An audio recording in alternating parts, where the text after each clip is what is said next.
Hello, Luc, Greg. So Correct. you are the producer of a film called The Natural. Correct, yes. So we're very happy to welcome you to This is England Short Film Festival here in Rouen 2024, okay, this 13th edition. So you're here to represent the film The Natural. Yes. I will ask you questions about the production aspect of the making of the film, of course, because so without spoiling anything, I would say that it's a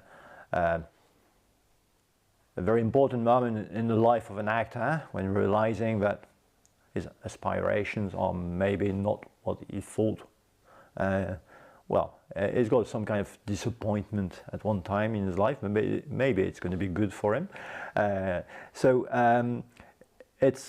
a film which is focused on a very specific kind of world, which is the world of actors. Okay, so we could feel that it's very restrictive, but in fact it's a lesson of life for everyone, because it's something which can happen to anyone. How did you get involved in the project, and what's the work of a producer on a short film like this? How difficult it is, and what's when you work with a guy who is a co-producer, if I read well, Charlie Rao, he's also the writer, adapting a short story, will tell us about that, and also the director. So how can you keep the balance between you two in working on the project? Sure. Well, to answer the first part of the question, which is about how I came onto this project, Charlie is actually a dear friend of mine, who we knew each other previously, but we never found, I guess, the right moment to collaborate with. But I was working previously in larger production departments for feature films. I had done a couple instances as a producer on music videos and commercials, but this was the actual first project I had the opportunity to produce narrative. And Charlie was aware of this, and very naturally he had shown me the script, as friends might do. And I wanted to put myself out there, and I felt like I could use the knowledge, the experience that I had learned working on the bigger productions to help him produce his first short film. And I know this is something that he'd been wanting to do for a while, as someone who has acted for a long time.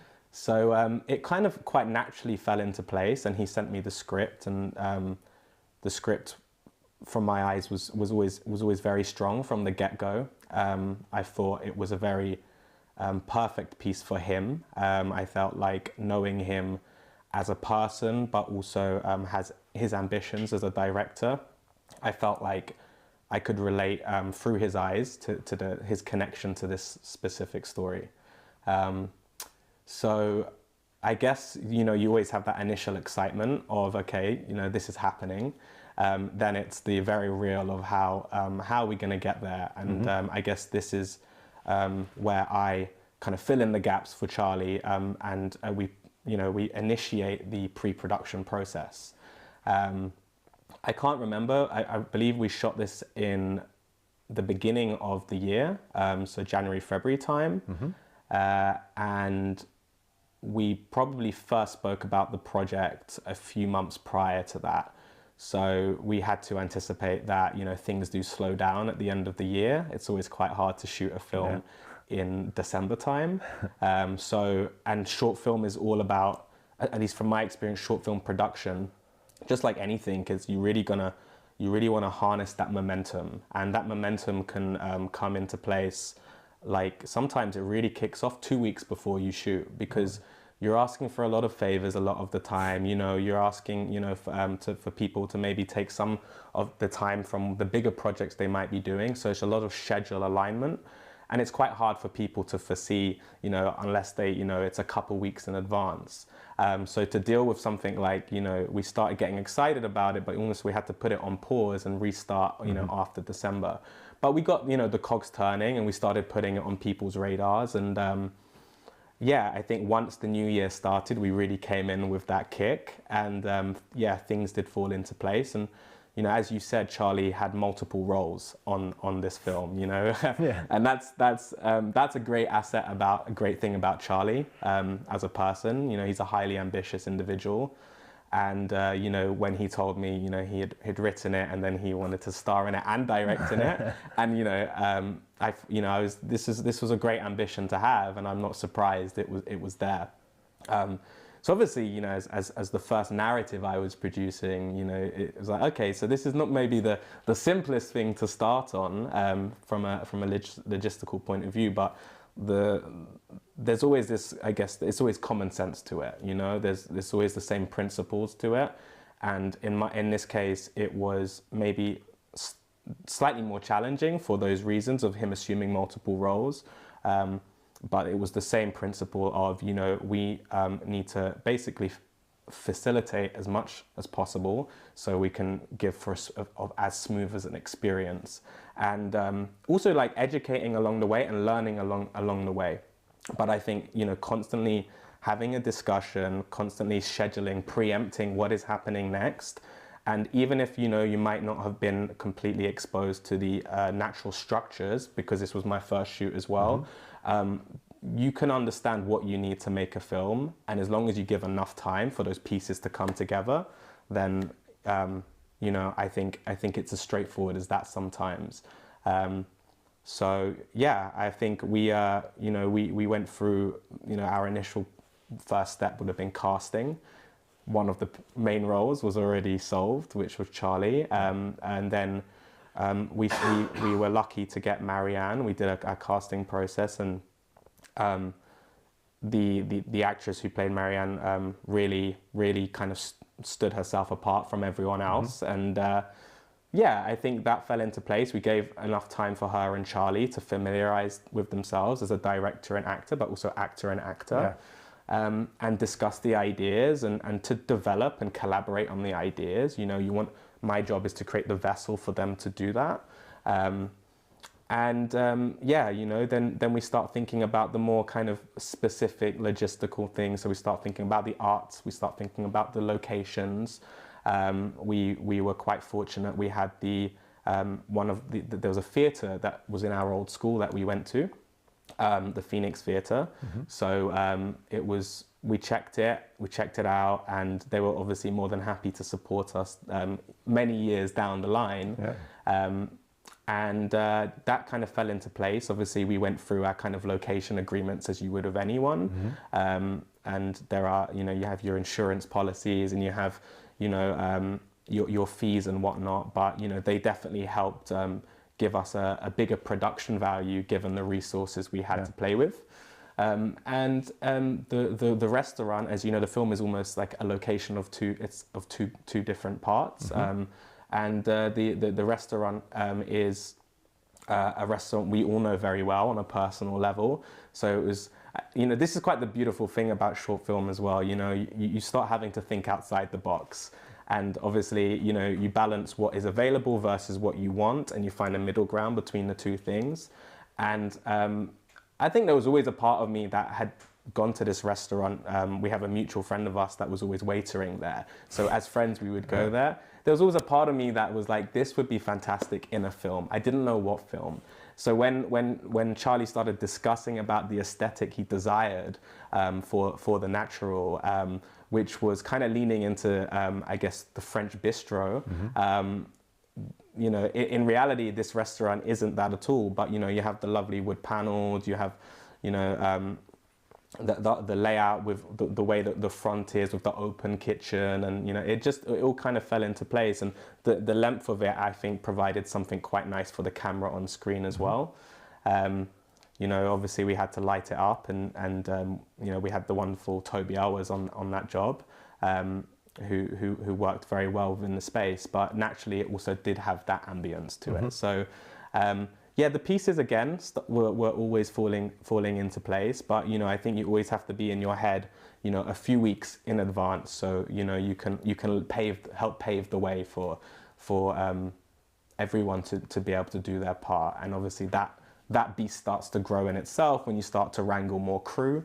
As you wrangle more crew, you know, you want to give them the space in order to discuss with each other and so it's almost like the beast of collaboration is exponentially growing until you get to the point of production. Then it becomes, for myself at least, a different mode of practice, I think. Then it's very much, you know, being in the present, you know, just making sure all this preparation is running smoothly as anticipated.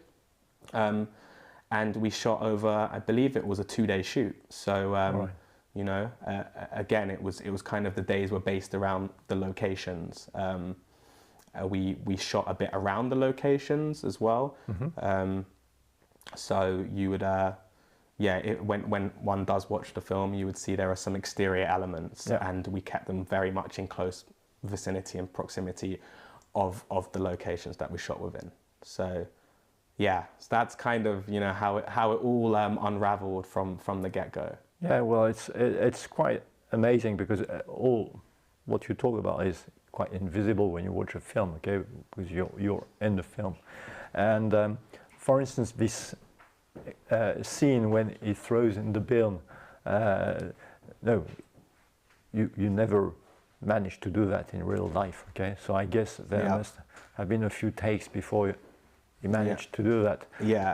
And so it means either you do a lot of takes or you do editing. No, you add maybe some special effect, or I don't know how you work on that part. Yeah, a bit of magic in the edits room, for so sure. Was there some kind of digital things to go with the film? Yeah. All right. Yeah. So there is a very technical aspect of things after the shooting, just to make sure that all the scenes go well together. So what part, I mean, how long, you said 2 days to shoot. What about editing? How long did it take? The editing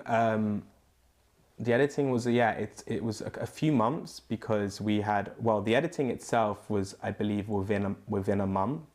But I know it's a while ago now, but I remember there was a slight different moments in the scheduling for Charlie and for the editor. I think we had to break it up a couple times. But yeah, I would say around the month, perhaps maybe just over a month was the edit. But then I think it was the other elements of the post-production that extended the post-production process as a whole. So I think we found there were a couple gaps before we could start getting into sound design and the mix and coloring as well. So, you know, we kind of had to put pause until our colorist freed up, which I think, you know, is always a case or something you have to be aware of when you're making short films. You know, especially if, you know, people are very kindly giving their time around other projects they might have on. So yeah, I think there was also, I think with this film is like, we were so excited about just getting it made. We didn't have necessarily deadlines in the post, and deadlines always do come in handy.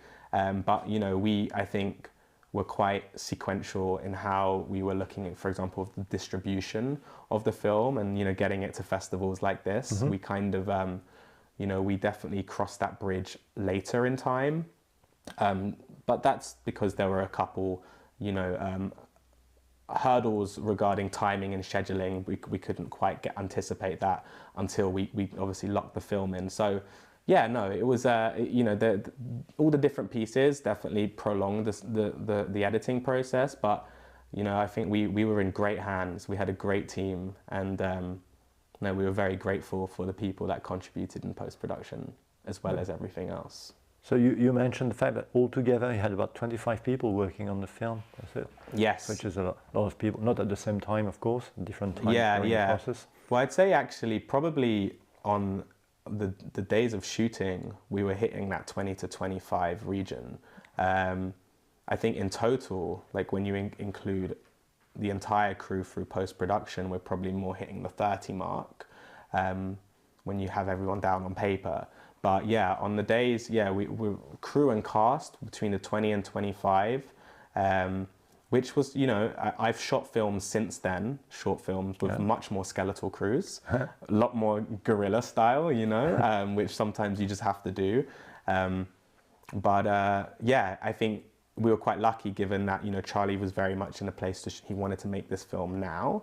And sometimes you just have to lead with that desire to do it now, you know, instead of waiting for more funding or waiting for, you know, sometimes it's just the case. And but given the resources we had enough to kind of, you know, facilitate properly, to especially allow Charlie to be both the actor and director in that situation. You know, we had a great script supervisor, you know, we had a great AD team, and I think, you know, all of these extra eyes who are in the moment, you know, allow us to move through our day at the right pace, and, you know, allow Charlie to feel comfortable, give him, you know, the extra eyes when he can't be on the monitor, when he's on screen, you know, and to trust in his takes. But I think that was something very good about Charlie as well, is that he, I think he had a very good idea of what he was giving on screen, which is probably because he's been acting for so long and maybe seeing, you know, seeing the work that he had made too.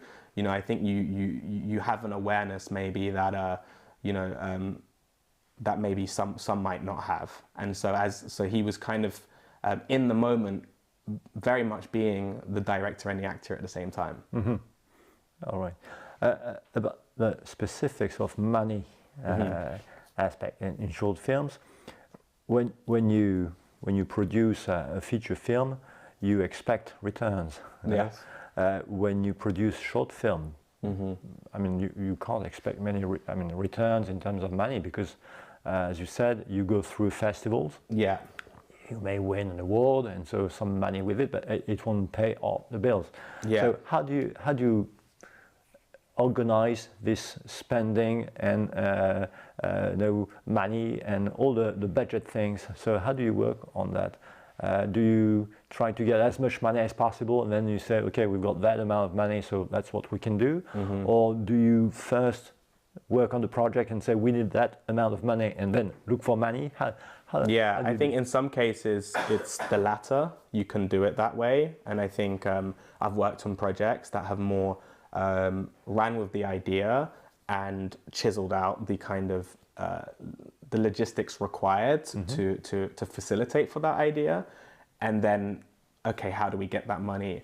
I think in this case, we went with the other approach of, okay, this is what we have, and how are we going to make this happen within this? You know, we didn't really have the time to explore other routes. And like I said, this is why I feel like we were quite fortunate with this project, because there wasn't so much of a discrepancy between what we needed to facilitate for that and what we had. So, you know, naturally my first thing was to put the budget together and explain and communicate to Charlie how those funds were going to be used. I think, you know, we stuck to our plan, and like I said, we weren't really caught out in any way. We made it work, which is always what you want as a producer. and so, just to make it clear, is it easy now to produce a short film in the UK, or is it more difficult than before?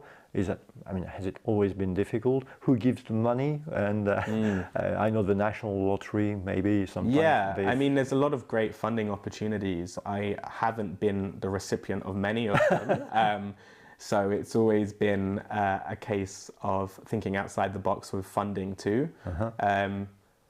You know, I've worked on different projects with different financial structures. It's normally a mix. You know, the director has their savings already, which, you know, it's very, you know, it's important for them, and they have that aside. In other projects, you know, we've been the recipient of the logline, like Grave Error, for example, different project, but, you know, they won a logline competition, and, you know, that financed half of our budget. And yeah, crowdfunding is also, you know, a fantastic way to raise money, and also is one that I think is you have one chance of crowdfunding, I think, with the director, because it's quite a personal way of raising money. It's normally with your own network.